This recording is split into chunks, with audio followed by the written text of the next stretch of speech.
Hello guys, welcome back to my channel and enjoy this fanfic part 2. Academy training field. Surprise was etched on the faces of everybody at the sight of the unknown purple dujutsu. The sight of the Rinnegan will be the third time for Tobirama and the second time for Hiruzen. But it will forever be the first time anyone has witnessed the eyes with such intense concentration. The blonde stared at his opponent, Sensei, knowing that he was going to surprise his sensei with what's to come.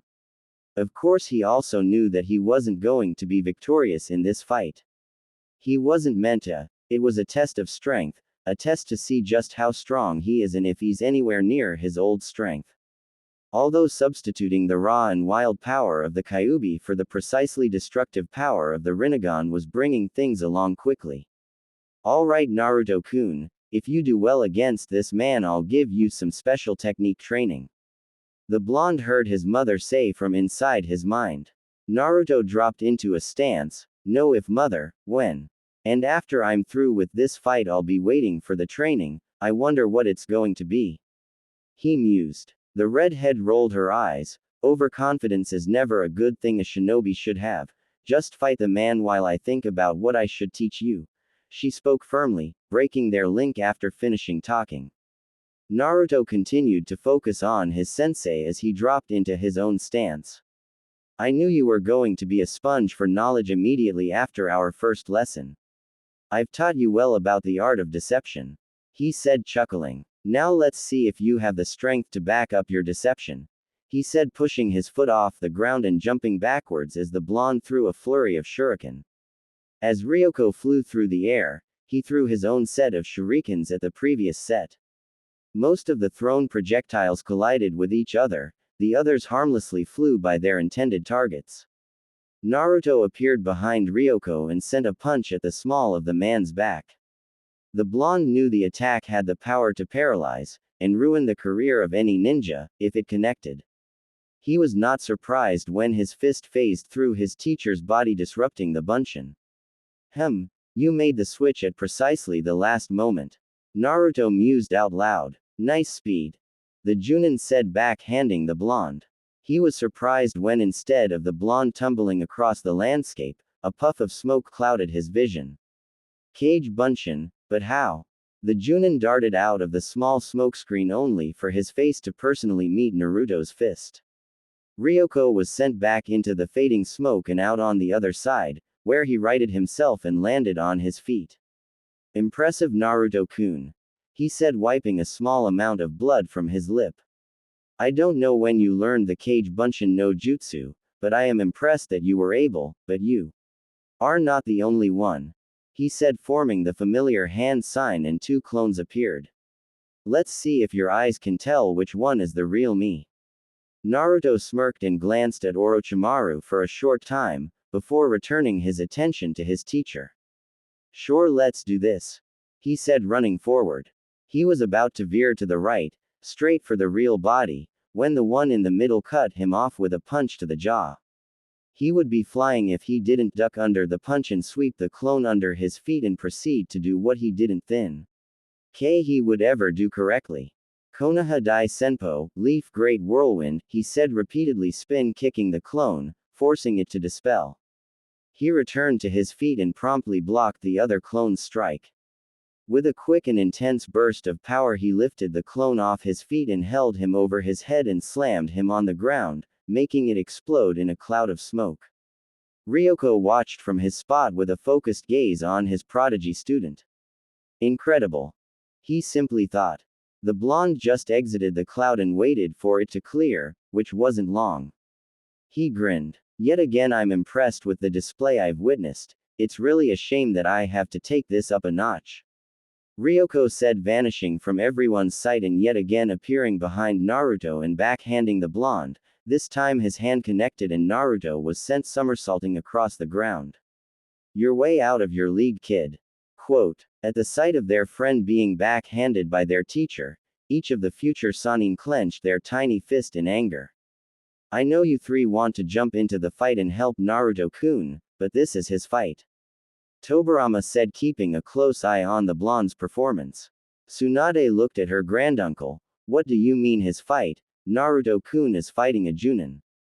One-on-one, it's impossible for someone of Naruto's skill to defeat a Junin, at least let us all join in and we all might have a chance at victory. The female blonde said, looking back to see Naruto being overpowered by one of Ryoko's specialized kunai knives. I'm sure Ryoko-san won't take things too far. Hiruzen said, looking at the man who was currently swinging his knife at Naruto, forcing him on the defensive. Naruto-kun knows what he's doing. Tsunade-chan. Living with and caring for the boy this past year has taught me this, the young man said, putting a hand on her small shoulder. Tsunade just frowned and looked at Jiraiya and Orochimaru, hoping they felt the same way as her. Jiraiya's attention was only on the fight, having never seen something so intense in his life. He watched his friend jumping over Uchu-sensei and kicking the man in the back of the head. "Yeah, kick his," he mumbled under his breath. Meanwhile, Orochimaru watched his friend, curious about this bloodline of his. "I knew I wasn't delusional. I always thought it was slight flashes of the orange sunlight that was changing the color of his irises from blue to purple. But it was his bloodline. What is the name for those magnificent eyes?"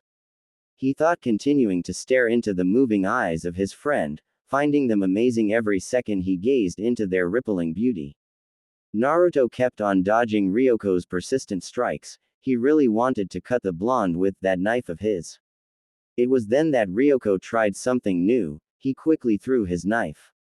Though Naruto wasn't expecting this, he was grateful that he was able to dodge with only a long, but shallow cut, along his right cheek. That wasn't all Ryoko did though. Naruto was in for a surprise as the Junin did a dynamic entry and kicked Naruto in the side of his head.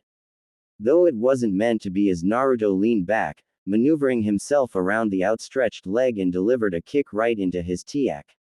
Hers baby maker. Every adult male in the vicinity groaned in pain at witnessing Uchu Ryoko get kicked in the nuts. "Ooh, even I felt that," the young Uzumaki thought, hopping back a couple of meters. Meanwhile, the ball-busted Junin crouched to his knees, eyes clenched shut in pain. He couldn't even think. The pain was so intense. This wasn't no simple real-life civilian nut kick. No, this was a fanfiction, ninja-based, faster than a regular civilian can see, nut kick. Either way, the pain affects us all. "Kami, I hope he's alright," Naruto mumbled as his Rinnegan deactivated. "Sensei, are you alright?" he asked louder. "Of course he's not alright, you just kicked him in the nuts." "What man would be alright after that?" Kushina questioned her son. Both on the outside and the inside, Naruto was truly sorry. He didn't mean to basically punt the man in the gonads. The blonde heard his sensei groan and mumbled something. "What was that, sensei?" he asked. "I said I'm going to kill you." Ryoko mumbled again, rising to his feet, already in the process of completing hand signs. "I'm going to kill you. Raiton. Panissha no boru. Punisher ball. Lightning began crackling around Ryoko's mouth, before he hacked it out. The electrical ball of chakra headed towards the blonde. This all happened in the span of 3 seconds. The blonde should have known the Junin would retaliate the way he was right now. He should have known that any man would be furious after recovering from the incident that just occurred 5 minutes ago. Well, it was a good thing he knew this was going to happen, just not so fast. Thus he didn't fully dodge the attack. As the ball passed him and continued to travel into the forestry, the excess electricity shocked his right arm, rendering it useless for the time being. Ryoko didn't waste a second and vanished and reappeared on Naruto's right and kicked the numb arm, sending the boy into the forest, stopping only after he hit a tree. Yet again the Junin went through a set of hand signs. Sweden. Mizu no Yari, water spear. This time Ryoko spit out a large water spear straight at Naruto. Naruto's eyes widened upon hitting the tree, and it was impossible for them to widen any further upon seeing the large spear of water heading towards him. He quickly moved his head and covered it with his hands as the tree splintered and small, wet pieces of wood fly everywhere. "Get up!" His mother screamed, and he quickly got up and moved to another tree as 5 kunai embedded themselves in the tree. While behind the tree, Naruto held his numb arm. He looked around the tree, only to dodge another thrown kunai. Okay, so he's just waiting for me to come from behind this tree. Great, he thought with sarcasm. Well, it's time to get original, he thought, taking out 3 shuriken. He did a backflip, his feet landing on the tree, before he kept hopping up the tree. He went around the tree, landing on a branch and quickly threw his shuriken. The Junin waited and waited. Before he looked up and seen 3 shuriken coming towards him, he effortlessly deflected them and seen Naruto coming at him from the sky. He was about to punch the kid when the clone dispelled and a cloud of smoke went up.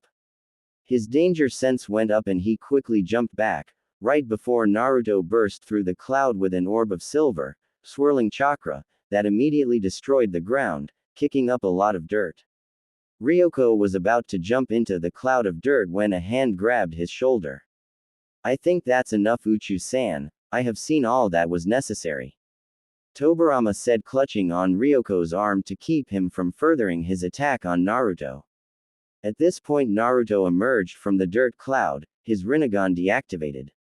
I'm sorry sensei for what I did, it was not my intention for that to happen. It just did, Naruto said with his hands up in surrender. Ryoko nodded after a minute of contemplation. Good, now I have some great news unrelated to what just occurred. It seems Kumogakure has never been part of the war, they just never seemed to stop their militarizing of their army. Though I disagree with their actions, I'm glad I caught on to the faulty intel, it would have caused problems if we were to attack Kumo, the Nadaime said, causing many of the Junin and Chunin in the area look at him in surprise. Naruto had a look of realization on his face, remembering that even though he hated history, that Kumo was never in the Second Ninja War, neither was Kiri, only Konoha, Suna, Iwa, and Aim. He thought, wondering when they'll enter the picture. Maybe not for years to come.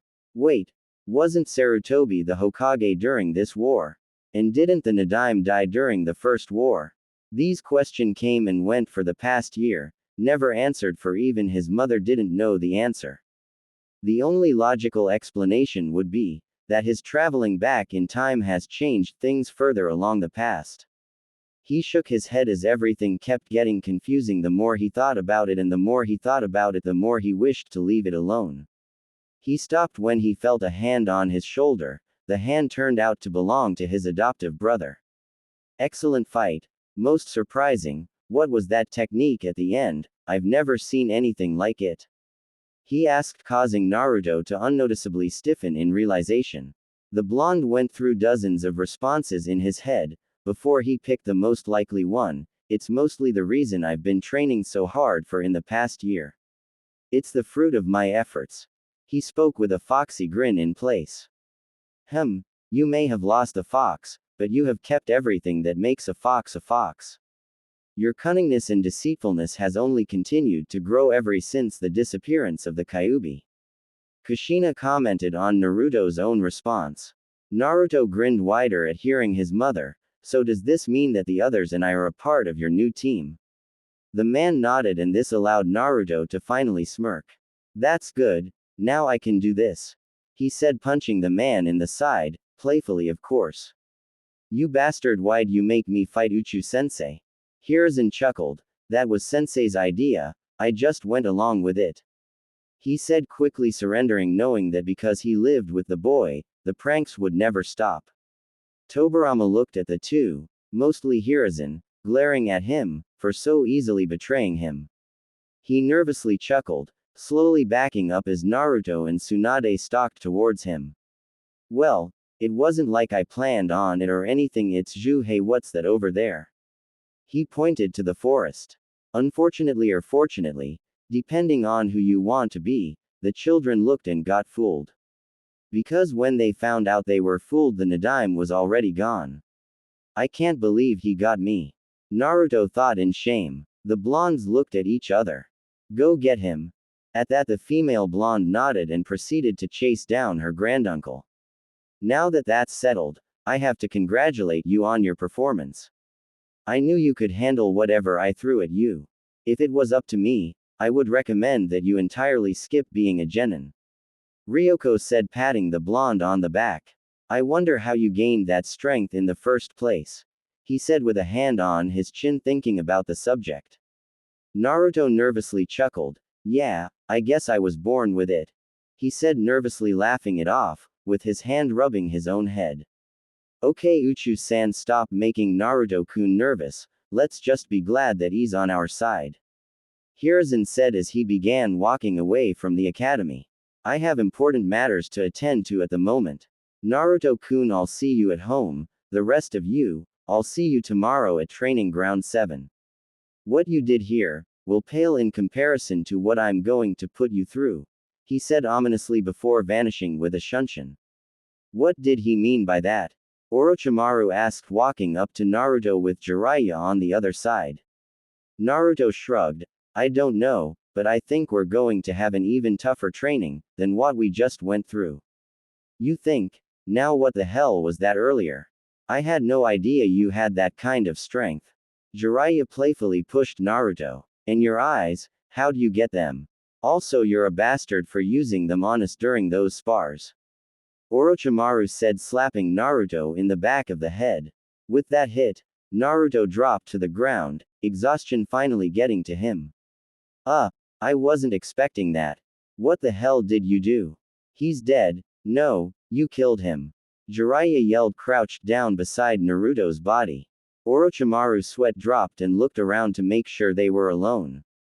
He sighed in relief to see nobody around. I don't want anybody to know I hang out idiots. Calm down, idiot, he's just unconscious. Our previous training and that fight drained his energy. Orochimaru said, shaking his head as he walked away to prepare for tomorrow. Jiraiya blushed in embarrassment. I knew that. He said, looking up and noticed nobody was around. Orochimaru must have went to continue training, I might as well do the same. The white-haired boy said, finding a better reason than returning to the orphanage, thanks to his parents dying in the Beggy NNING of the war half a year ago. Naruto's body was left alone in the academy training ground. XXX a week later XXX. Naruto sat in a tree inside of training ground 7 at 7 in the morning, he would always be the first one in the meeting place. Then Orochimaru would appear calling his name, in 3, 2, 1, and there he goes. Naruto, Naruto. Orochimaru said right on cue. After that Tsunade would appear telling Orochimaru to be quiet. Orochimaru, be quiet, it's too early for that. Tsunade said, sitting under the tree, resting her own head against the bark. With that they would be alone for about 10 minutes, Naruto resting in the tree, Tsunade also resting under the tree, and Orochimaru finally giving up on calling Naruto and taking out a scroll to read. After their 10 minutes was up, Jiraiya would appear with bags under his eyes and would promptly drop to the floor 5 feet away from the others. Of course nobody paid attention until he would raise his head and call out to Naruto. Naruto, Naruto. Then like always Tsunade would groan in frustration and say, he's still not talking to either of you. She said, more like a statement than a question. But Jiraiya would always reply with a, why not? Quote. Then Orochimaru would say, because you left him unconscious at the academy a week ago. The royal-looking boy said matter-of-factly. What? You left him first? Jiraiya yelled, crossing his arms. This time everything was different, as usually Naruto would remain quiet until Tsunade would slap him both in the back of the heads. Would you both shut up? It still doesn't get rid of the fact that you both left me there. You're lucky Tsunade returned to pick me up, hours later. The male blonde said, finally talking. The two other boys looked down sheepishly, while Tsunade grinned in apparent victory. By now Hiruzen appeared. Are you ready for another day of hard training? He asked, grinning sadistically. At that all 4 children groaned in pain. Sensei, can we take a break from training? I'm still sore from yesterday's exercise. Jiraiya said. Hiruzen chuckled. Oh come on, you should know my response by now. He said. Yeah, the soreness will go away with more training. You know sensei, that isn't true. More training just makes me more sore. Tsunade said, pouting with her arms crossed. Hiruzen frowned for a second, Well, it's a good thing we aren't training today, we have a mission, he said, chuckling at their gasps of happiness. Really, sensei? Naruto said, appearing at Hiruzen's side faster than anybody could see. What is it? What is it? What is it? He repeated the question a dozen times before Tsunade covered his mouth with her hand. Calm down, Baka. He would have told us already, if you weren't talking, she said, struggling to keep Naruto still as he was thrashing around. Grab his legs, she told Orochimaru and Jiraiya. At that, they tried to hold his legs down, but Naruto went and kicked Jiraiya in the chin and Orochimaru in the side of the head. Then he substituted himself for Jiraiya, gasping for breath. Damn, you got a grip on you, Su-chan, he said, rubbing his jaw. Tsunade let Jiraiya go, feeling that he wasn't thrashing and was glaring at Naruto. As soon as Jiraiya was let go, he sped towards Naruto. Sarutobi grabbed the back of his collar. Calm down, Jiraiya-kun. Naruto-kun didn't mean to kick you in the chin, he said, looking at Orochimaru to see him out cold. Damn, Naruto, you knocked Orochimaru-kun out. Looking at Naruto with surprise, the blonde waved his hand dismissively. Yeah, now what this mission? And as Kami is my witness, if it's doing meaningless chores, I'm going to kill you, he said with a serious look on his face. Okay, then we have two missions. We have to escort a diplomat to the capital of River Country, Sarutobi said. It's a C-rank escort mission, does that satisfy you? Naruto nodded. The other mission? The blonde asked. Yes, from there, we'll travel near the border of Kase no Kuni and meet up with an informant. Really? A spy? Awesome, Jiraiya said, shooting his arms in the air. Tsunade sighed from her spot beside Orochimaru. She had been looking at his head, making sure nothing was serious despite the outcome. After sighing, she was tossed a bottle smelling salts by Hiruzen. Orochimaru shot up. Oh, that stinks. My head, he said, moaning in pain. Okay, now that Orochimaru's up, how about we get ready for those missions? Naruto said, leaving in a shunshin, only to return a second later. Where do we meet up? Quote, XXX 20 minutes later XXX. Naruto sat at a dango stand. He had been sitting there for the past 10 minutes. He had about 30 sticks of dango beside him. He leaned back, rubbing his stomach full of sweet dango. Ah, that was the best dango I've ever had. What's your secret, Amy-chan? He told the daughter of the shopkeeper.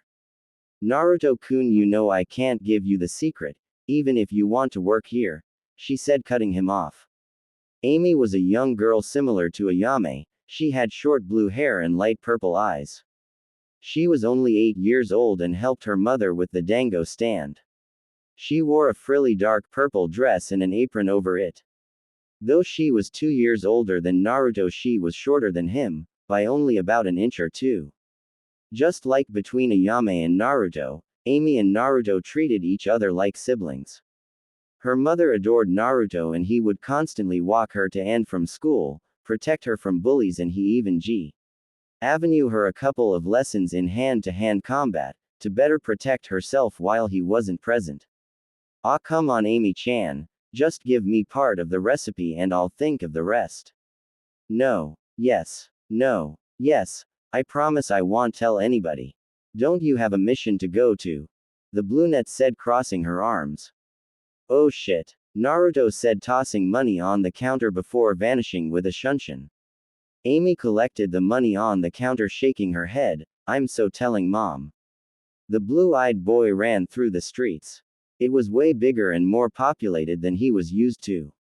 He was running so fast that he was surprised to find himself stationary, at 2 feet in the air, with his legs in front of him. Whoa, what's happening? He thought, quickly righting himself and landing on his feet. He could feel somebody's hand clutching his collar. The blonde looked to the right and followed the cream-colored hand to a dark red sleeve of what he already knew was going to be an elaborate and royal kimono. He continued to travel up the sleeve and noticed the kimono had a high collar. And continuing, he realized that seal tags were hanging from a hairpin that was holding the bun of a beautiful woman. She also had 3 clips keeping her bangs out of her eyes. He went back to the tags and with a more analytical gaze, he couldn't remotely understand what the seal was. I see you have an interest in fuinjutsu, not unlikely in an Uzumaki child. Naruto heard his mother gasp in his head, Mito-sama, Naruto, you be on your best behavior. The blue-eyed boy heard his mother tell him. The genin gulped for no apparent reason, finding it necessary to be respectful and no thinking like a fox. Are you Uzumaki Mito-sama? He asked. I am, and please no sama, you'll make me feel old.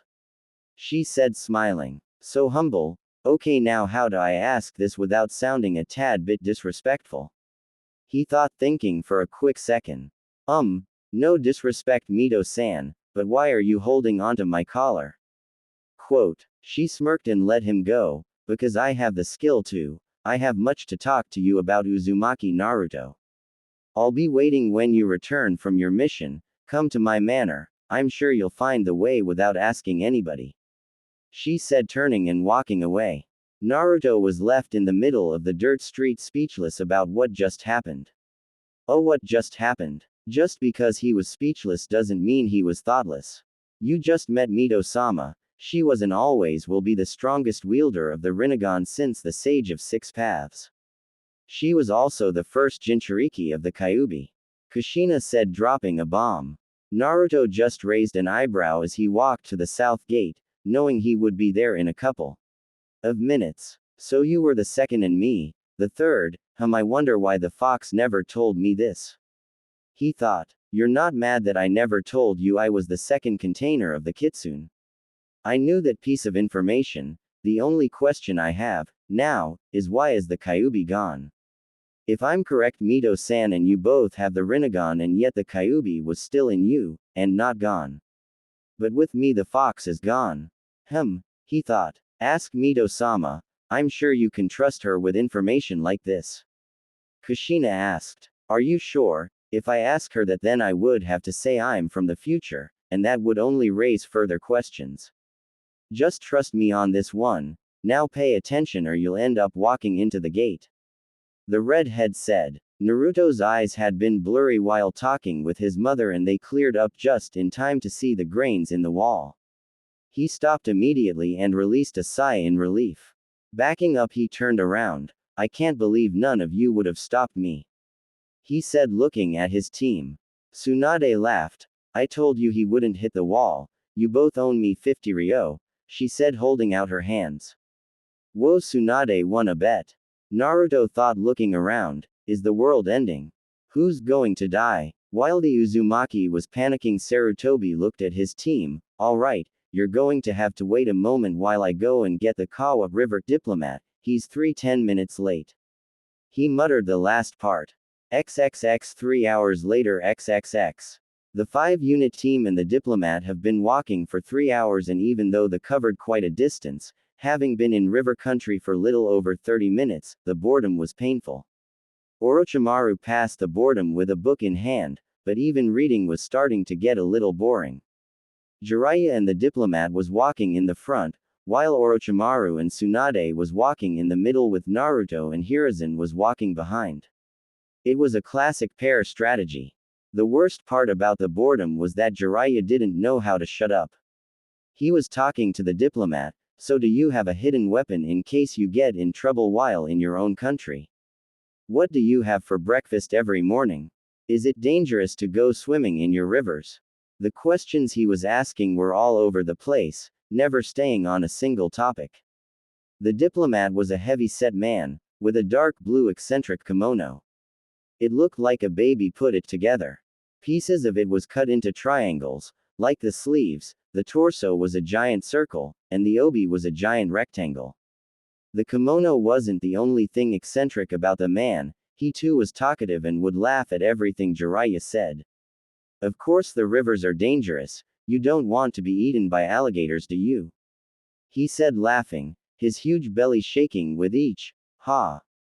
You would think the man would get tired of answering the amount of questions he was being asked.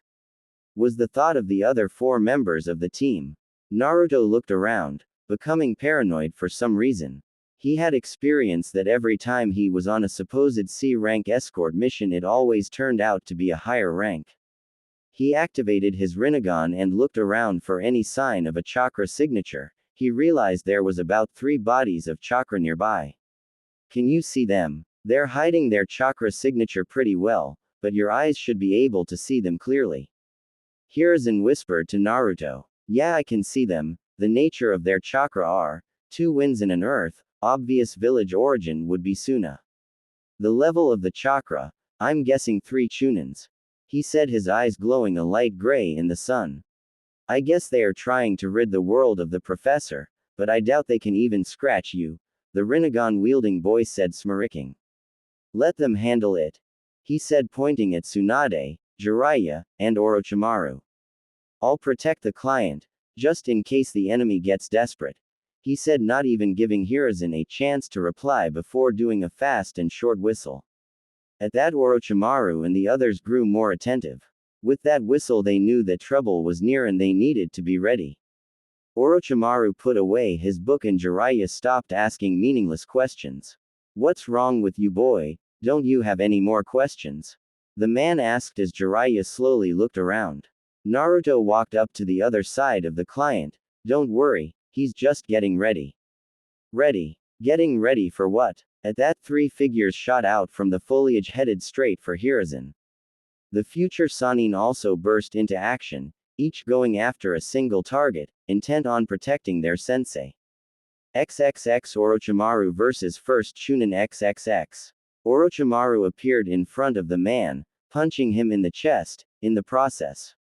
I won't allow you to get any closer to my sensei, he said, taking out a pair of kunai. The Chunin's feet slid along the ground, because he didn't fall, he held his chest staring at the kid in front of him. What the hell, you're just a kid, how did you even know we were here? Orochimaru smiled. Don't worry about that, he said, running forward. The brown-haired Chunin threw a couple of kunai, only to see them being deflected by the little kid. After deflecting the thrown projectiles, Orochimaru slid under the man, cutting in the man's thighs. The man was lucky enough to substitute himself for a log. He reappeared over Orochimaru, doing a set of hand signs, futon, Datapa great breakthrough. Orochimaru quickly jumped away, doing his OWN hand seals. Nothing apparently happened. Ha, a dud, you shouldn't have pretended to be a ninja kid, you would have lived longer, he said before he noticed another Orochimaru inches away from him. He swung and it went past him. A bunshin, he thought before he quickly realized he was in a genjutsu and quickly dispelled it. When he came to reality, Orochimaru's foot was literally an inch from his face. The kick wasn't all that powerful, but when Orochimaru dropped to the floor and punched him in the solar plexus, the single punch was strong enough to make him hiccup, and that was it. He jumped back before he could get hit again. The kid's fast, I'll give him that. It's time to get serious, the brown-haired Chunin thought, doing a pair of hand seals. Let's see if you can take this. Futon. Repusho. Gale Wind Palm. Orochimaru was quick enough to do his own hand seals and slam them on the floor. Doden. Doryu Heki, Earth-style wall, he said as a wall of earth rose up from the ground in time to block the Gale Palm. Thank you, sensei, for this technique, he thought, feeling the technique stay intact. The Chunin frowned when he seen the wall withstand his Gale Palm. He rushed the wall, knowing the brat was hiding behind it. He went through a couple of hand seals and took a deep breath. Futon.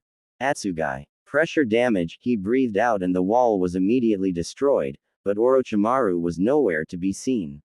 The unnamed Chunin looked around for his target, before he felt hands grab his ankles and drag him down into the earth, until only his head remained above the ground. With that finished, 2 Orochimarus rose up from the ground. I'm glad I created a clone, it was hard to pull you underground, even with it, he said, panting as he dispelled his earth clone. I can't believe I lost to this brat, the man thought as his head dropped in shame. XXX Tsunade vs. Second Chunin XXX. Tsunade appeared over the second male Chunin. She grabbed his head and twisted her body and connected both of her feet on the man's chest, knocking him back. She wasted little Time because before she even landed on the floor she was throwing 3 kunai. The first connected with the man's shoulder, the second, the man's other shoulder, and the third, hit the man's left kidney. The man was saved from death, however, when he substituted right before the last kunai pierced his skin, now replaced by a log. The man was surprised to find that he couldn't move either arm. "You little bitch, how did you do this?" he asked, his voice dripping with venom.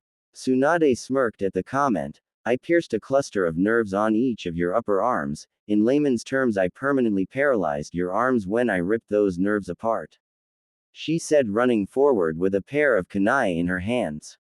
Before the man could even move, she threw the kunai right at his feet, or should I say through his feet.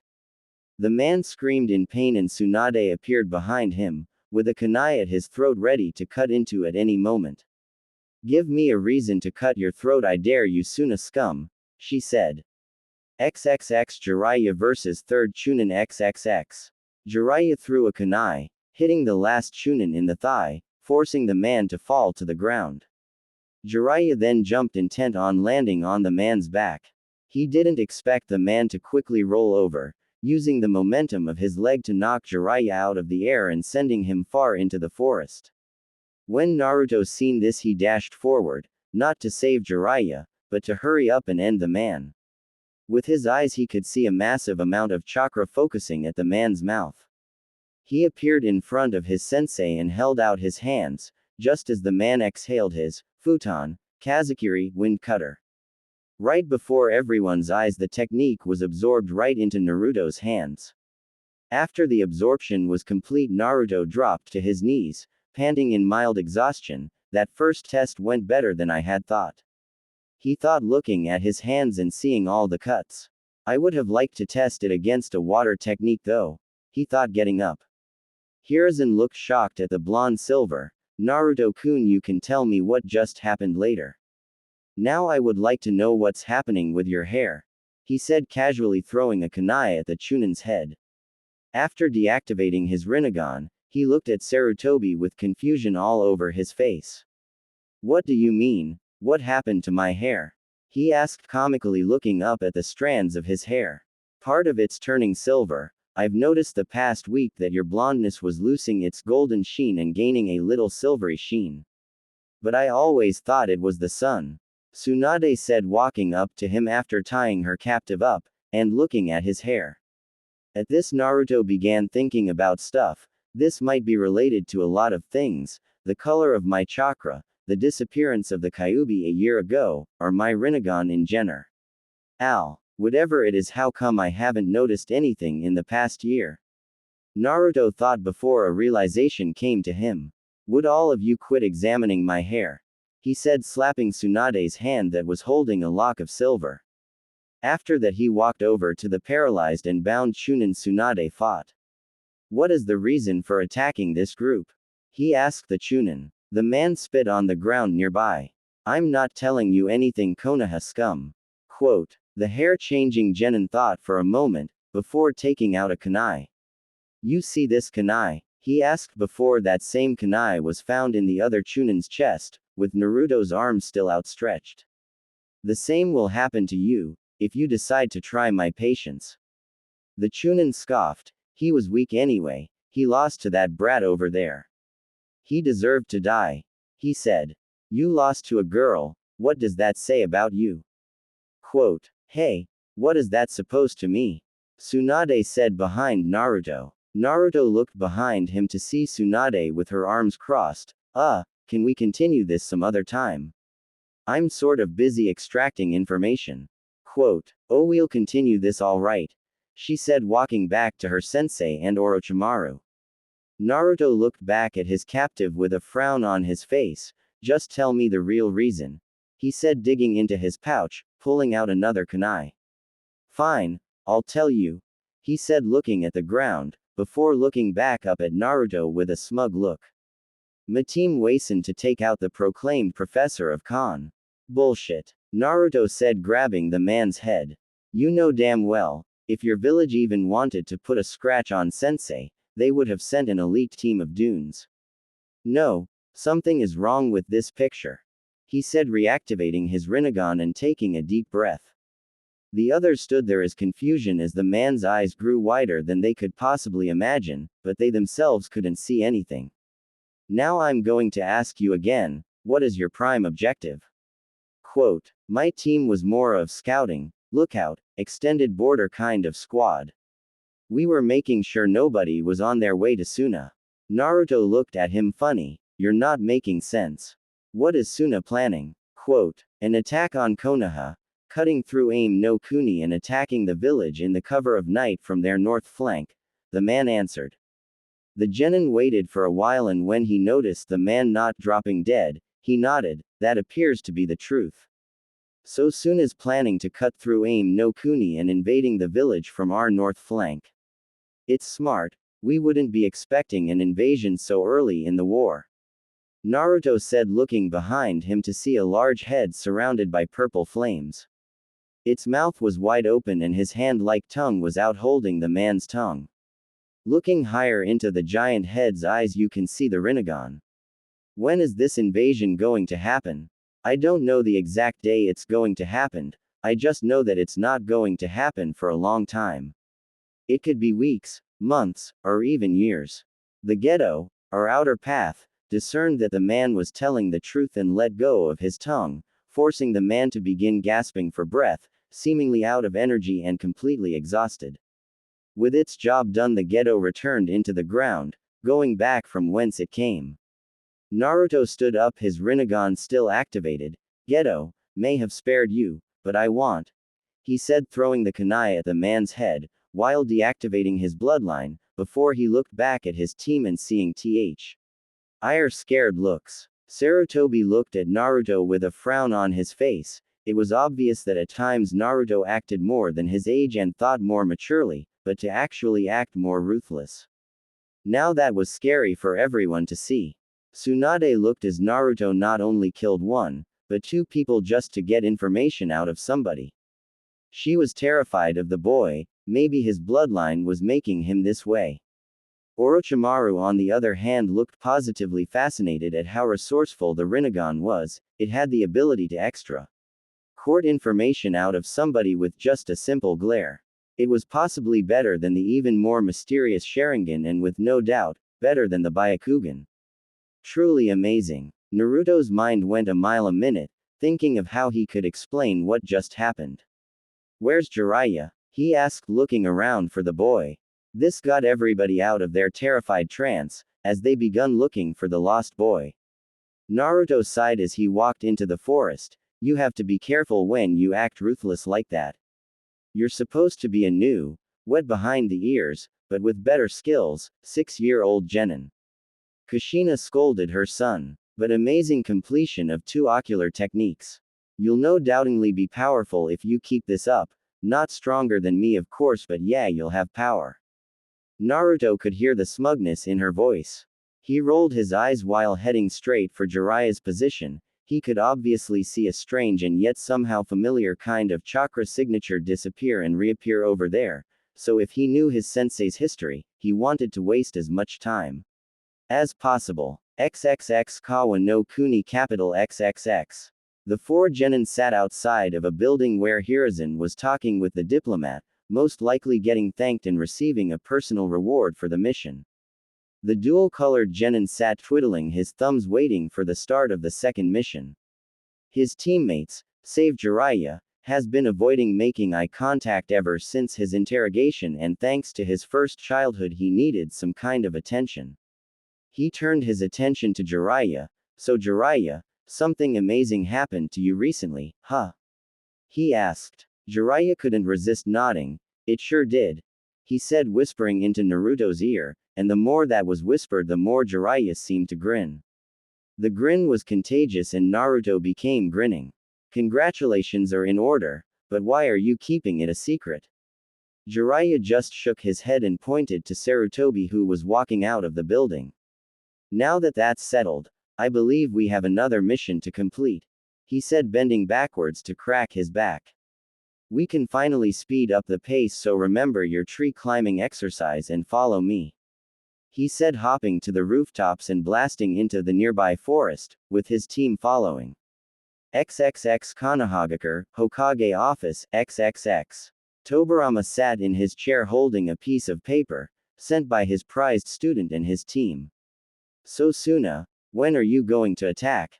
He thought to himself. It was obvious that he should up his defenses everywhere, instead of just focusing on the north, just in case the team was meant to be caught and gave away false information. Also, to strengthen his defenses in one spot would only weaken his defenses in another. He came to the decision to keep his defenses the way they were, and when the time came to meet Suna head-on, in aim, fighting would not occur in Hai no Kuni at all. I'll have to thank Hiruzen for this information. I'll give him something special pretty soon, he said, looking at a picture of his brother on the wall. Something's going to happen to me soon. I just have to be prepared and take the initiative to make sure this village has a strong leader to lead it to victory, he thought, again looking at his broken teacup. XXX Omake Jiraiya's time alone. XXX. Jiraiya flew through the forest, before his body collided with something hard and yet furry. OWW. He said, sliding on the furry thing. He heard a roar and immediately jumped off the thing. He turned and seen a bear, as tall as him. He screamed as the bear swung at him. He jumped over the swing, landing on the bear's head, and kicking off of it, landing in front of what he believed to be a frog. What in the world? What's a frog doing fighting a bear? He questioned out loud. I'm not a frog, I'm a toad, the amphibian said, surprising Jiraiya. Jiraiya wasn't given the chance to feint as the bear attacked again. He and the toad jumped away from the strike. You know, you're pretty big for a toad. Jiraiya commented the toad's size. Really?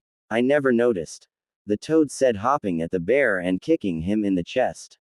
Wow, that was fast. You're not a regular toad, are you?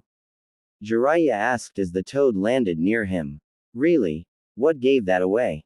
The toad asked sarcastically. Well, first of all, you're very rude, Jiraiya said, running at the bear, and after ducking under said bear's strike he threw a kunai at it. He missed when the bear dropped to all fours.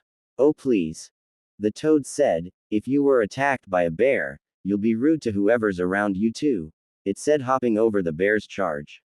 So do you, croak a ribbit. Quote. The toad looked at him like he was stupid, before he chuckled. You know what? I like you, kid, he said, putting a webbed hand on the Jiraiya's head. Ah, that's nasty, he said, moving from under the webbed hand. How about after the battle, you sign the toad contract? The toad offered. Jiraiya's eyes widened at the offer and he quickly did a sequence of hand seals. Kaden. Enden fireball. The fireball hit the bear straight in its chest and it screamed in pain and headed for the nearby river and jumped in. You're a summoned toad? He asked, nearly screaming it in excitement. The toad only stared in awe at how quick the little kid got rid of the bear. Yes, I am. So that's why you can talk, Jiraiya said, slapping his forehead. And you're giving me a chance to sign your contract? Sweet Kami, this is the best first mission in my life, he said, falling on his back. At that, the toad disappeared and a second later reappeared with a scroll in hand. He hopped to Jiraiya and tripped, the scroll flying and landed on Jiraiya's stomach. Ah! He screamed in surprise at the large scroll. This thing is huge, he said, looking at the red toad. What's your name anyway? Jiraiya said, unrolling the scroll and properly signing the scroll with the toad's instruction. It's Gamaken, and sorry for dropping the scroll on your stomach. I'm clumsy. Forest in Kawa no Kuni. The 5-unit team continued to tree hop through the forest. Naruto watched his sensei's back, wondering why he hasn't talked to him about the incident yet. He probably isn't talking to me, because it's war, and being heartless to your enemies is a must, he thought as the team dropped to the ground. Okay team, there's a village up ahead. Put away your forehead protectors, just in case there's another Suna team in this village, he said, causing the kids to take the forehead protectors off of their heads. What are you going to do, sensei? You're known throughout the elemental nations, Orochimaru said beside him. Hiruzen looked down at Orochimaru. Don't worry about me, just enjoy yourselves, he said, disappearing in a leafy whirlwind. Enjoy ourselves? What does he mean by that? Jiraiya said as everybody shrugged. Naruto walked ahead. I think I know what he means, he said before he ran with the others following them. The four children arrived at the village to see it packed with nothing but people and festival stands. They all looked at the event in amazement. What do you think they're celebrating for? Tsunade asked out loud. Who cares? Naruto said with a smile on his face as he looked at all three of his teammates. Let's have fun, he said, running to any fun stand. XXX with Hiruzen XXX. Hiruzen was crouching on a rooftop, overlooking his team. He smiled when they forgot about fighting in this war to have some fun. After watching them run off, he stood to his full height and vanished again. This time he reappeared in an alley. He walked out of the alley and around the festival, on the lookout for his spy. He said he would be where one wins in threes. Where could that be? He thought, looking around. After 20 minutes of just walking around, he noticed a casino. Of course, a casino. He's near the slot machines, he thought, walking in the casino. After browsing for a minute or two, he noticed a man sitting at a slot machine looking nervous. He had black hair, a goatee, and a coin in his hand. He walked by and whispered, "Follow me." After Sarutobi walked by and was gone for a couple of seconds, the man got up and did just that. After 20 minutes of being tailed while walking in the village, the professor exited the village and waited for his tailing spy. Minutes passed by and the man walked into the darkened clearing. He had his left hand in his pocket and his right was flipping the same coin he had at the casino. Nice of you to show up, Lucky, Tsuruboy said, seeing the man. The man was called Lucky because he had this single coin that would always win at slots. But it wasn't just the coin, he was just a lucky guy. The man chuckled. It was kind of difficult to trail you, you know. I guess I'm just lucky enough not to be followed while following you, he said, chuckling one more time. Sarutobi dryly looked at the man as he sort of joked about his lucky skills. Can we get to business? He asked, pushing himself off the tree. Lucky instantly grew serious and stopped flipping his coin. Sure we can, he said as he began to reveal Suna's invasion plans and other secrets. XXX with Naruto 10 minutes later. XXX, currently playing a game of darts, was our time-traveling blonde. He had his last dart in his hand. He looked at the wall in front of him to see 3 more balloons left for him to pop. It didn't matter as he only needed to pop one to get his prize, a little water dragon plushie toy. You got one last dart to go, little boy. Are you ready? The owner of the stand said, smiling at Naruto. Naruto grinned and nodded his head, and looked at the board again. He took a deep breath and threw his dart, and like the other two, it was a perfect throw that popped the balloon. The bystanders that was watching clapped as Naruto happily jumped up and down. He was handed his plushie toy and he immediately and happily skipped away, clutching his toy to his chest. If any of your teammates see you like this, they wouldn't even recognize you. Kushina commented on her son's behavior. Naruto just shrugged his shoulders. I don't care, I'm too happy. He was interrupted from thinking as he bumped into somebody. He and his new plushie toy dropped to the ground. Well, would you look at the runt and his little toy? Some 12-year-old bully said, picking up said toy. His other 2 12-year-old friends laughed at the frown on Naruto's face. Hey, give that back, Naruto said, getting up. Why don't you make me? He said, pushing Naruto. The silvery blonde stumbled back a little before he charged at the kid. He was stopped when the other bullies grabbed his arms. Where do you think you're going? One of the bullies said. Naruto stared as the lead bully walked away, laughing at his prize. This will make a great gift for my little sister, he said, laughing some more. Naruto, don't you remember that you're not a regular kid? You can fight them, you know, Kushina said. Realization dawned on Naruto's face. Oh yeah? He thought as he easily ripped his arms free and in seconds dropped the 2 bullies with simple and fast strikes. The lead bully turned around to call his friends when he noticed they were on the floor, with the little brat not in sight. Hey, how'd you guys get on the floor? He asked, jogging to his friends. One of the dropped bullies groaned. That kid, he's a monster. He said between groans of pain. What? A monster? He's just a little brat. He said. You should not have taken what was mine. The bully heard a voice from behind him. But when he looked behind him, he didn't see anybody, which was strange with the festival going on. Now I have to punish you. This time Naruto was standing right in front of the bully, causing said bully to scream in fear. XXX 10 seconds later XXX.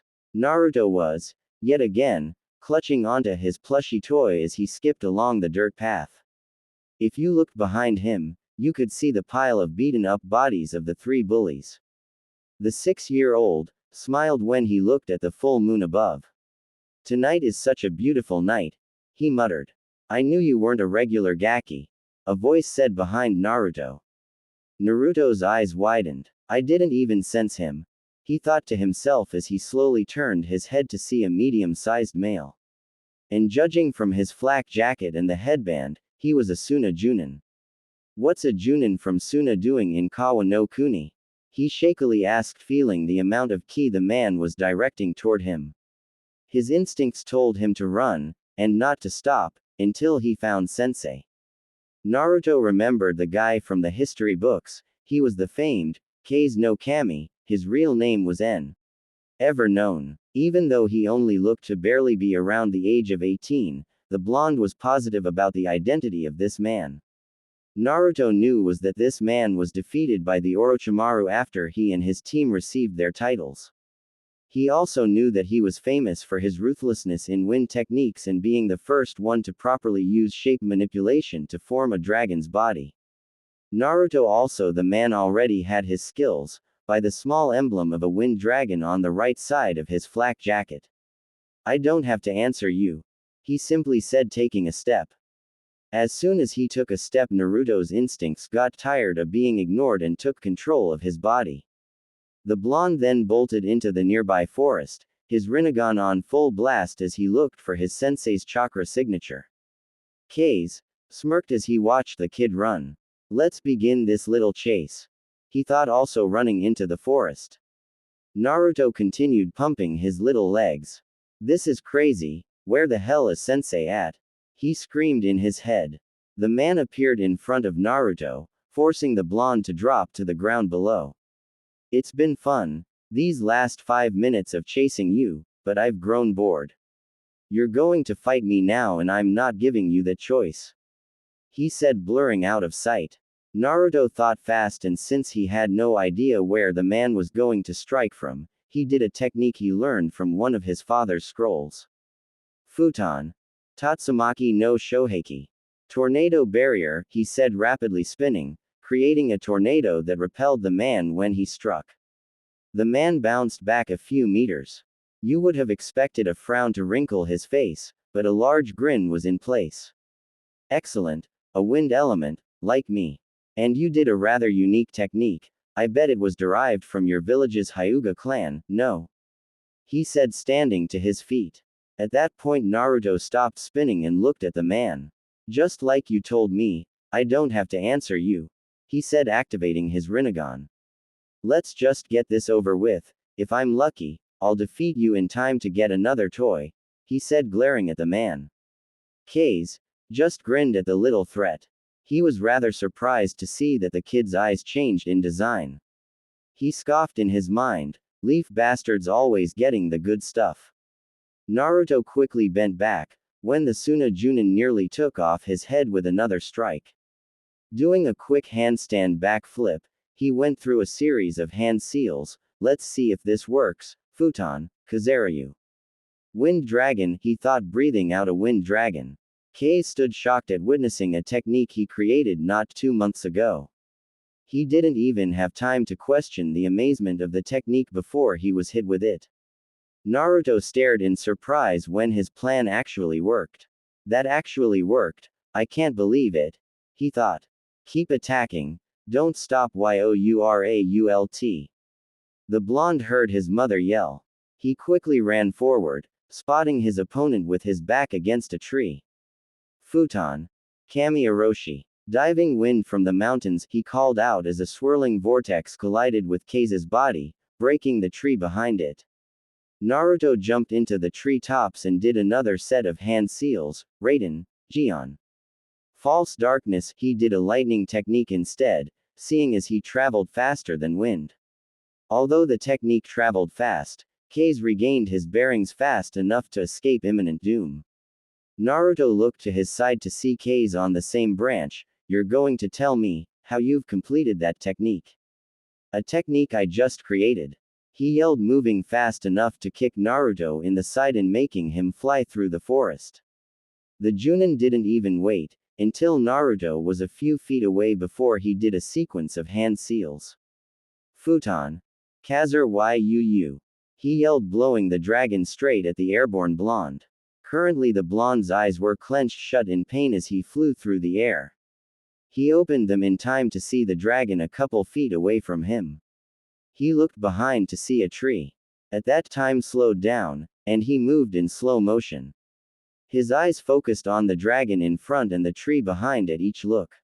And in a feat of aerobatic, Naruto righted himself in the air and thrust his hands outward. Time returned to normal and the wind dragon in front of Naruto and the approaching tree was destroyed by an invisible force. Naruto was left suspended in air as this was happening. Also by the look in his eyes, he was unaware about what he was doing. Kei's looked dumbfounded as he witnessed Naruto drop to the forest floor. What the hell was that? He mumbled, still looking at the blonde. Naruto groaned as he rubbed his head. What the hell was that? He mumbled, looking around him, seeing everything pushed outwards. What the hell happened to the forest? He asked, still not understanding what happened. You did Shinra Tensei. Almighty push, you recognize a technique that was used against you, but when you do it, you don't know what the hell happened. Kushina mused in her son's head. The dual-colored genin looked into the treetops, straight at Kei's. If I can do that, then I can definitely defeat this bozo. He mused to himself as he stopped his movement for a couple of seconds. Kei's continued to look at the blonde, still wondering what the hell just happened with the area and how the hell he did that. He continued to think on this when he noticed the blonde stop moving, completely. He rose an eyebrow. Time to end this. He thought, knowing it wasn't a good idea for the blonde to continue whatever it was he was doing.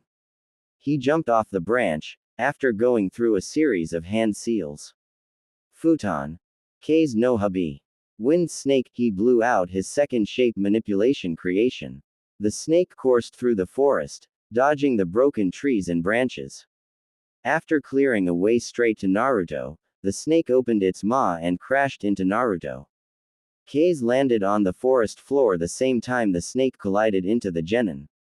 He smirked when he noticed the blonde not put up any kind of defense. That was easier than I thought it would be, he said, crossing his arms and looking at the destruction his snake caused. He was outrightly shocked when, after the dirt cloud cleared, Naruto was standing holding his arm out, without any visual damage to his body. Naruto kept his eyes closed as he took a deep breath. Although his eyes were closed, you could notice that there was a reddish-orange pigmentation around his eyelids. Naruto exhaled his deep breath and opened his eyes, showing a weird, and somewhat, morphed visage of the Rinnegan. With the exception of the pigmentation around the eyes and the horizontal slit of the pupil, nothing else gave away that Naruto had entered Sage mode. I think it's about time I bust this out of storage, Naruto said, leering at Kei's. Since I'm sure this is the last round, I would like to know your name. Naruto asked, too busy looking around the forest, not believing the feeling his new set of eyes. Kei's nodded as he began to walk towards Naruto. I guess it's only fair to know the man that's going to end your short life. My name is Arashi, and yours? He asked. Naruto's eyes focused on the man, shocking him with the new additions. My name, Naruto said softly, chuckling since, during this time his full name didn't really have any effect. My name is Namikaze Uzumaki Naruto, he said, looking at Arashi's face to see if his name had any apparent effect. It didn't as Arashi uncrossed his arms. Well then, I guess it's time to get this round over with. Right when Naruto dashed at him, He tilted his head in time to avoid a punch, but was surprised when he was flying backwards. What the F? He thought, crashing into a tree. The sage extended his arm towards the rubble. A Rasengan began forming in his left hand. He held that arm with his right to keep it balanced. The ball of spiraling chakra began shrinking to the size of a marble.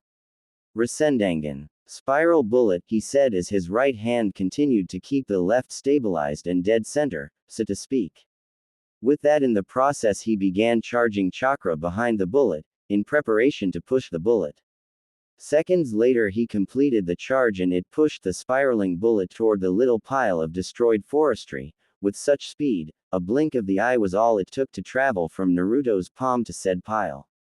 You would think that he only made the Rasengan smaller to better hit Arashi through all of the broken tree.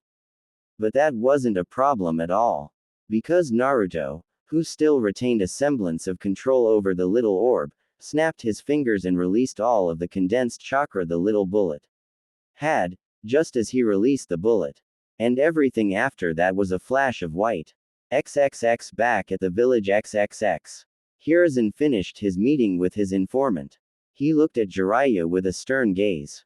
Next time you want to spy on someone, make sure you can't be detected, he said.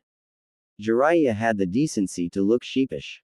Sorry sensei, I only wanted to see how a meeting like that worked, he said before being hit by Tsunade. You idiot, that spy guy could have killed you, if Hiruzen wasn't there to stop him from acting, she said, scolding him like he was a kid. Oh wait, he is a kid. Orochimaru shook his head. Next time I say stop trying to look for sensei, I suggest you stop trying to look for sensei. Quote, Hiruzen looked at the trio. How did you find me in the first place? He asked, curious. Jiraiya shrugged, not having any idea how he found his sensei. I guess I got lucky, he said. Hiruzen just sighed loudly and shook his head. What am I going to do with you for? He asked himself. Wait, for? He asked again, mentally counting heads. Where's Naruto? He asked out loud. A loud explosion was both heard and the top of it was seen a couple of miles just south of their position. I'm guessing he's over there, Orochimaru said, pointing with his thumb. Hiruzen began realizing that ever since his meeting and adopting of Naruto, he's been sighing and shaking his head more than he can count. He was also beginning to wonder if having Naruto on the squad was such a good idea. He was a danger magnet and you did not want a danger magnet during a war. Okay, let's go, he said, running towards the explosion he knew had to do something with his little adoptive brother. XXX destroyed location XXX. Naruto let out a whistle, while on the edge of the crater. Said crater was a 1/4 mile in diameter and 10 feet deep. It would be about the same kind of destruction that his Rasen Shuriken would cause if it dug into the ground. He looked at his left hand in amazement. The results of the new variation of the Rasengan proved to be quite surprising. The initial result was not supposed to be this destructive, well, not on this level. Between the power of both Sage Mode and the Rinnegan, which the latter would be the one that he worked the Rasendangan with, he would have to say that it was too much power at his disposal, and he was the container for the most powerful Biju in the nations. This got him thinking, as he lightly scratched his right temple with his index finger. Maybe absorbing the Kyuubi's chakra made his own chakra more potent, and thus his Sage Mode. Naruto was knocked out of his thoughts when he heard coughing nearby. He turned and walked towards the sound. You lived? Naruto asked, seeing Arashi's body, missing both of his legs. It looks like they were blown off at the kneecaps, with blood still pooling around the limbs. In all my years as a ninja, I'm going to have to agree that this is about the second nastiest thing I've ever seen. The first involves sand and crushing, and I really don't want to remind myself, he thought, rapidly shaking his head. I guess this is the end, huh? Naruto was shaken from his thoughts by Arashi talking to him. As I talk, I can feel the life draining from the man said between coughs of blood. Life, he finally said before the life faded from his eyes. Naruto felt his Sage Mode release in the middle of the man's little talk, and now that he was dead, his Rinnegan left as well. There's a myth that says, you're not supposed to look into the dying eyes of the man you killed, or his ghost will forever haunt your soul. What a load of bullshit. If he could remember correctly, he and Sasuke retained eye contact in the final moments of their fight. And he didn't remember ever seeing a ghost of Sasuke anywhere. He scoffed as he dropped a kunai next to the man's head, as a tribute to the fight. That was a great fight, Arashi, the Kazon Kami. He said, walking away from the body and back towards the village. It was at that time that his team dropped in front of him. I told you Naruto had something to do with it. Jiraiya said, pointing Naruto. Come on, Jiraiya. Everybody knew Naruto did something. Tsunade said, substituting Jiraiya's hit on the head to hit Naruto in the head. That's for going off by yourself to fight somebody. Quote, has anyone ever told you, you're a danger magnet? Orochimaru asked. Of course, every mission I've ever been on was never easy. And always jumped up in a rank or two. That's what happens when you're a danger magnet. Naruto thought, mentally rolling his eyes. Who told you I was a danger magnet? Naruto asked, raising his eyebrow. The three kids pointed at their sensei. What? You are a danger magnet. It's like something in you is telling people to fight you. It's not my fault you're like this. He said, holding up his hands. Whatever, can we get back to the festival? It's over. When you caused that explosion, people panicked, closed their stands and went in their houses. Sarutobi said, crossing his arms. We'll have a talk about what happened later. He added. Naruto's eyes widened a little. Oh yeah, I have a talk scheduled with Mito-san after this is over. He thought. Oh, I guess we have to find a new town to rest at, huh? He asked, folding his arms. Sarutobi nodded. That's right, so we better leave now. We're close enough to Suna's border, that they could be here in minutes. He said, motioning for them to follow him as he jumped away. XXX 2 days later, 7 o'clock, XXX. Naruto and his team finally arrived at the gates of Konoha, after making 2 rest stops. They spent the rest of the night and most of the day, resting after Naruto's fight. Where Naruto told Hiruzen about his encounter with the Kase no Kami, of course leaving out the Sage Mode part and the Rasengan part. Sarutobi thought that he wouldn't be able to be surprised anymore, but he was proven wrong. Decisions were made between them and Naruto reluctantly agreed, feeling that it would be better to like this. Naruto looked to his right to see Tsunade and Jiraiya, and to his left was Orochimaru.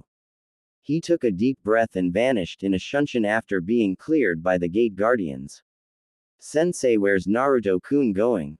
He's probably going to train some more. Don't worry about him, we'll see him tomorrow at the team meeting. Jiraiya said. Now that I think about, I have training of my own. He said, giggling before he began walking away. Jiraiya, wait. Naruto isn't going to be at the meeting tomorrow. Decisions were made and he accepted them. After I get back from the Hokage's office, he'll officially be off the team. Hiruzen said, using a body flicker. The Junin appeared in front of the tall red building and walked in. In no time he appeared in front of the door to his sensei. Nice of you to finally arrive, Hiruzen-kun. I received the news you sent me. Instead of preparing for Suna to invade us, I'll select a large group to meet them in Aim no Kuni. Their wheel battle. Tobirama said, getting straight to the point as Hiruzen entered the room. Hiruzen wasn't surprised, his sensei already devised a plan of action to counteract the invasion plan. I met with my spy from Suna and he informed me about some sensitive information about the path they're going to take from Suna through Aim and into Hai no Kuni. Hiruzen said, sitting down. Did he tell you who's going to lead the invasion? Tobirama asked. The Nadaime Kazekage. Thank you for the information. It would be better if I lead our forces to battle. I'll leave you in charge of the village while I'm gone. Tobirama said, thinking of possible candidates to take with him to the battle. Sensei, you have to take me with you. Hiruzen said. Sure, I'll take you with me. He said, grabbing a piece of paper. I'm getting a very ominous feeling, Sarutobi. I'm appointing you as my successor for the title of Hokage. He said, handing Hiruzen a piece of paper that stated his accusation. I know it'll be difficult, juggling both the Hokage duties and teaching 4 genins, but I'm positive you can do it. Quote, I'm honored Hokage-sensei, but it'll only be 3 students. 3. Why? What happened? I had a talk with Naruto-kun and I decided that he would no longer be a part of the team. Hiruzen explained. Why would you kick him off the team? He's sort of a danger magnet sensei. Oh, I understand what you mean. Tobirama said, nodding. So Naruto-kun is the equivalent Danzo-san. Hiruzen shrugged. I don't think Naruto has any interest in becoming the Hokage. But they do share similarities in acts of ruthlessness. He commented. Really now, how was Naruto brutal in the last mission? Tobirama asked with a raised eyebrow. With the question asked, Hiruzen went the process of explaining what happened through the entirety of the mission. For someone so small and young, he can cause an enormous amount of destruction. Tobirama nodded. I agree. With his Rinnegan and his ocular abilities, he'll become a dangerous shinobi with more training. He said, thinking about what to do now with the little blonde. I know what I'm going to do with the blonde. I have a couple of choices to do with the blonde. Don't worry about him, just worry about your 3 little genins. Tobirama said, dismissing Hiruzen and resuming his paperwork after talking for 2 hours. XXX with Naruto XXX. It's for the better, Naruto. You would have changed the timeline more if you would have stayed with them. Cheer up. You have to get ready for the meeting with Mito-sama. Kushina said, happy that she'll get to see Mito again. I'm not sad about the whole timeline issue, it's just that, they're my friends and I want be there to help them. But I shouldn't worry about them, just think about who they become.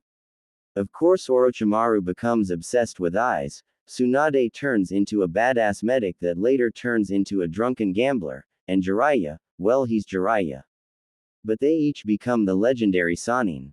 Naruto thought, his frown turning into a smile. Alright, so the way to Mito-sama's place is through this forest here. Kushina said, not paying attention to anything Naruto said. Did you hear a word I said? Naruto accused his mother. No, not really. Now hurry up, she said, rushing Naruto. Naruto sighed and made his way towards Mito's house, following Kushina's every direction. After a minute of walking, Naruto stopped. I think you should go silent for a while, he said, cutting off their shared link. He took a deep breath. Silence. He sighed out before he resumed walking. Not long after he resumed walking, he noticed a faint and barely noticeable shimmering on a nearby tree. What could this be? He muttered, walking up to the tree. He examined the shimmering for a couple of seconds. He covered his hand in chakra and touched the shimmer, dispelling the genjutsu. Under the genjutsu was a seal tag that read, barrier. Naruto nodded, finding the basic seal to be obvious. He tried to dispel it by tearing off the tag, but it wasn't budging. Didn't I encounter a tag like this before? He thought. He realized that he had, during the search for Gaara. When the Akatsuki took him to a hideout in River Country, the country he just left. So there must be about 4 more of these things.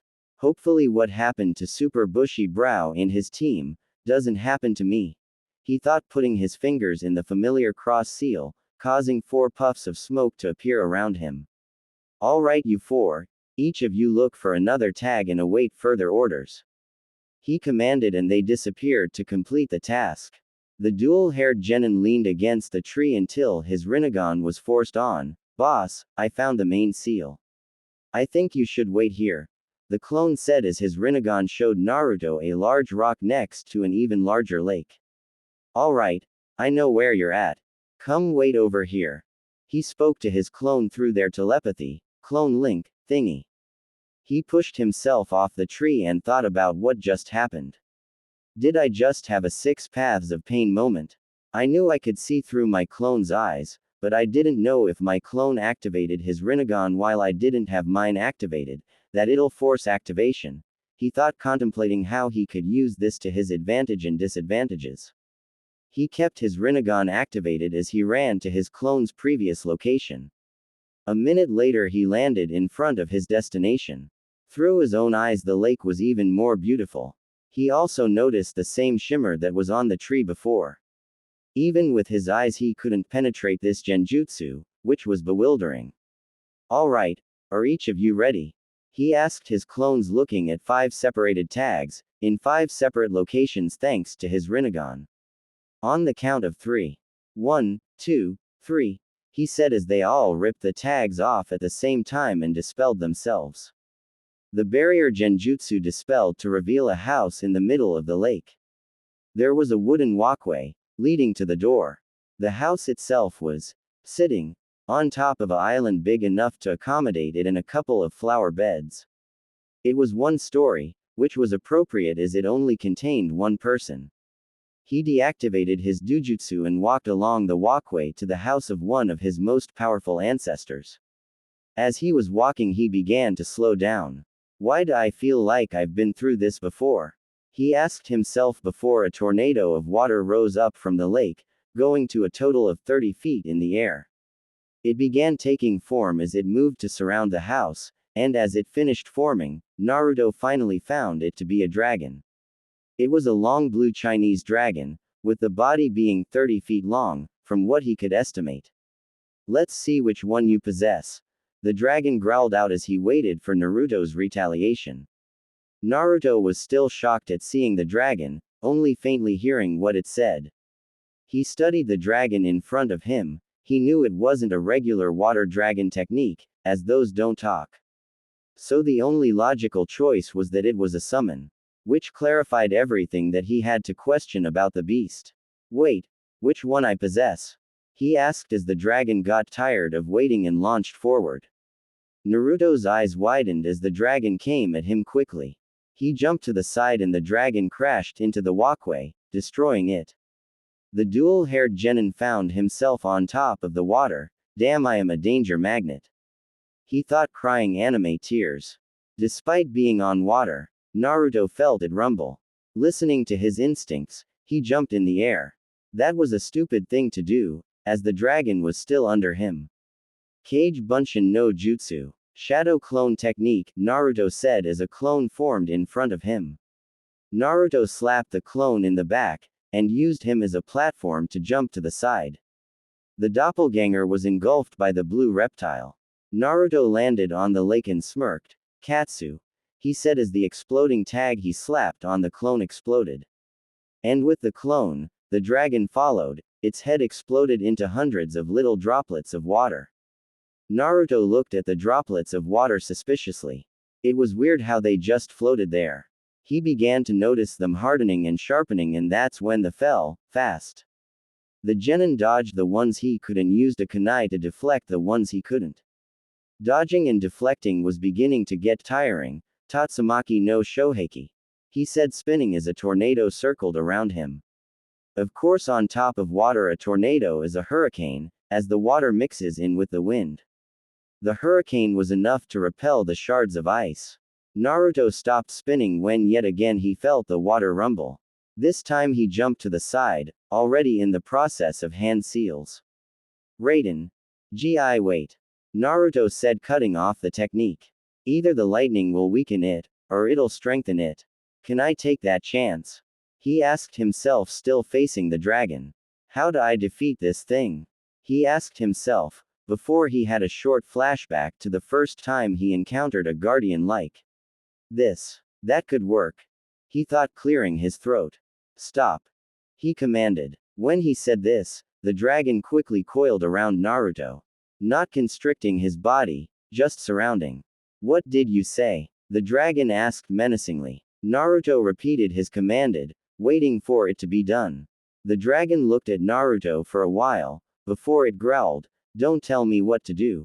He growled out, preparing to eat Naruto whole. Naruto clenched his eyes and thrust out his arms. Shinra Tensei. The dragon stopped, not because it worked, but because nothing happened. The dragon looked at the Rinnegan-wielding blonde, confused. Did it work? Naruto asked himself, cracking open an eye to see the dragon still there. He opened his eyes fully. What the hell? That's bullshit. He said, not seeing any destruction. I did it once before. He continued to rant about how it was unfair. The dragon kept his reptilian eyes on Naruto, not knowing what to do right now.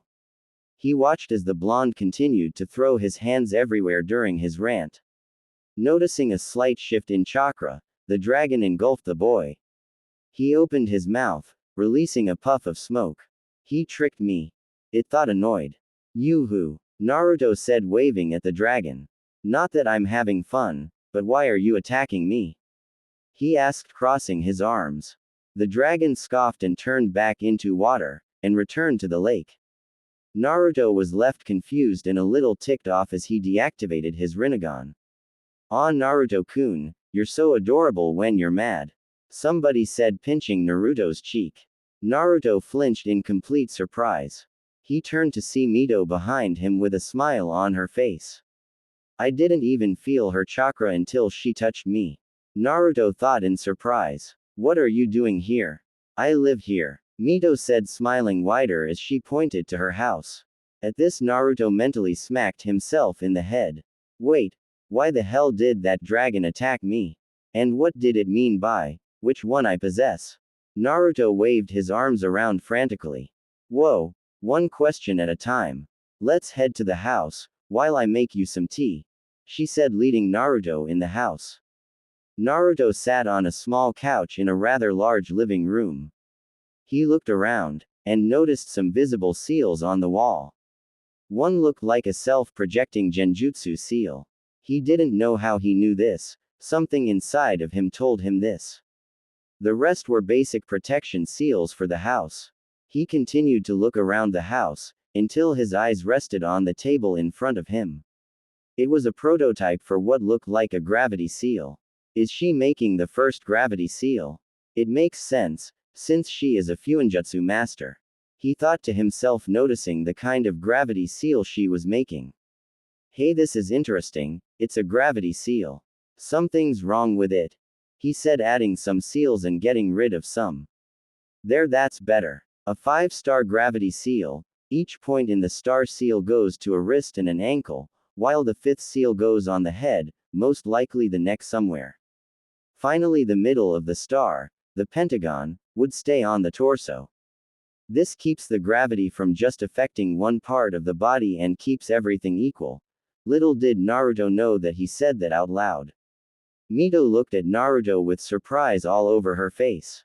She had only begun to work on the seal yesterday and he just basically broke down the seal and made it better. "Let's see, the design is a little funny looking," Naruto mused, as a triangle on each wrist, ankle, and on the neck with a pentagon on the chest would look weird. "Let's see if I can add some kind of cloaking seal with this," he said, analytically looking at the seal in front of him. He dug into his pouch and took out a white and blank scroll. He drew his new design on the scroll. He drew it twice, what it'll look like sealed and unseal. The sealed version would be each triangle on his wrists, ankles, neck, and the pentagon on his chest. Each triangle would contain the same number, like for an example 2, the pentagon on the chest would have the same number. The unsealed version would be a plain star on his chest. Damn, I couldn't think of a way to cloak the points. Oh well, you could always wrap some tape around them, he said, still talking to himself. He closed the scroll, dipped his brush in the ink, and wrote, 5-starred gravity seal, and under th. He wrote his name. Creator. Uzumaki Naruto. After that, he leaned back and rested his head against the cushion of the couch. Finished. I'm going to have to apply this later. It will double, no triple, the results of my taijutsu training. The downside, I'll have to apply it in a couple of years, or I'll stunt my growth, he said, still forgetting where he was at. Mito sat on the dining room table, sipping tea as Naruto worked on the seal for the past hour and a half. She was amazed at his skill in fuinjutsu. To be honest, she wasn't that good at his age, she was just beginning to learn how to do a simple storage seal. "So you're finally finished, huh? Watching you better my own seal and customizing it to better benefit the user has been amazing," she said, taking another sip of tea. Naruto flinched again at hearing her voice. He turned to see her sipping tea. "Of course, my finished design would have distributed the gravity equally throughout the entire body. But yours is good too," she said, finding her cup empty for the 3rd time in the past hour. Why can't I sense you? He said with the subject frustrating him. Oh, that reminds me. She said, getting up from the table and walking in her room. Naruto just sat there with an annoyed face. She is acting way different than a couple of days ago. It's like, in public she'll act like your regular stick up the Hyuga. But around me, she'll act more relaxed. And she still didn't answer my question. He thought, hitting his head on the cushion as he heard the shower turn on. She walked out of her room about 10 minutes later. She was wearing a regular dark red robe and a pair of relaxing slippers. Her long hair was slightly wet and flowed down to the middle of her back. Sorry to keep you waiting, so what did you want to know? She said, sitting on the couch. For some reason Naruto sensed her before she even walked into the room. So he wasn't surprised when she sat down next to him. I wanted to know why I wasn't able to sense you. But now I can. He said, looking at her, lightly blushing. Why can I sense you now? He said. Oh, that's all you wanted to know. It's just something I made about 15 years ago. She said, getting up and going back in her room. That doesn't answer my question. Naruto muttered, watching her leave. Suddenly he couldn't sense her anymore, and yet she was walking back in the living room. See what just happened? It's like your chakra signature vanished completely. She smirked. It's because of these. She said, reaching into her robe to pull out the same seal tags she wore as a hairpiece. These tags are my greatest work. After a certain event, suppressing my chakra became extremely difficult. So I created these. While I have them activated, these tags prevent my chakra from leaking out. She said, sitting down. Then she started scratching her cheek. Well, they don't prevent the leaking, they just help suppress the chakra that did leak. She said, smiling at Naruto's confused face. That's possible, he said, bewildered beyond belief. He then began thinking. I have more questions. Why did I get attacked by that dragon out there? And what did it mean by which one I possessed? I think I've waited long enough for these answers. Quote, okay. You were attacked because that's what he does. He attacks me every chance he gets. He attacked you because you're a stranger. I'm surprised you're not dead. Hey. Naruto childishly prolonged the word. Are you questioning my skills? He said, receiving a smack on the head. No interruptions. She said, smiling. As for the second question, he was speaking about the bonus condition Uzumakis have. I have no idea why I'm explaining this, but Uzumakis have two bloodlines. The rarest of them all being the Rinnegan. I and two others have had the Rinnegan since the Raikudo Sennin. Counting you would be the fourth. The other is our long lifespan, with the conditions being the subject at hand. She said, making sure Naruto was paying attention. He was, so she continued, there's three conditions that vary from Uzumaki to Uzumaki. The first being a large reserves of chakra, with this that Uzumaki would most likely be a ninjutsu specialist. The second being an increased amount of stamina, that Uzumaki would become a taijutsu specialist. And the third, you probably already guessed it, would be a highly developed intellect to become a genjutsu specialist with. Quote, is she saying that, because I can't do a simple genjutsu, that I'm not smart? Naruto thought to himself. I learned from watching you fight, that all three conditions coexist within you. You showed that despite your age, you can do various amount of techniques and have a large amount of stamina. Though I haven't seen you do a single genjutsu, that high intellect is still there, she said, smiling at the genin. She chuckled when he seemed to faint for a short second. Now it's my turn for a question. She said, if you're an Uzumaki, why aren't you in Uzushiogakure with the rest of the Uzumakis? She said, surprising Naruto with her question.